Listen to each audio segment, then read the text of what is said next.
બોટાદ જિલ્લાના ગઢડા તાલુકાના 87 વર્ષીય નિવૃત્ત ચિત્ર શિક્ષક દયાળજીભાઈ રાઘવભાઈ ડાંગસિયાએ પોતાની અનોખી કેલિગ્રાફી ડ્રોઈંગ શૈલી દ્વારા ભારતીય પૌરાણિક પાત્રો અને ગુજરાતી ગ્રામીણ સંસ્કૃતિને કેનવાસ પર જીવંત કર્યા છે. 7 વર્ષની નાની ઉંમરથી ચિત્રકલાની સફર શરૂ કરનાર દયાળજી દાદા મૂળ અમદાવાદ જિલ્લાના ભડિયાદના વતની છે અને વર્ષ 1964માં ડીટીસીનો અભ્યાસ પૂર્ણ કર્યા બાદ તેમણે શાળામાં શિક્ષક તરીકે સેવા આપી અનેક શિષ્યો તૈયાર કર્યા છે.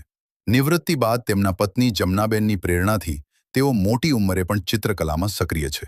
તેમની કલાની મુખ્ય વિશેષતા ચિત્રોમાં અક્ષરો, મંત્રો અને કવિતાઓને વણી લેતી કેલિગ્રાફી તકનીક છે.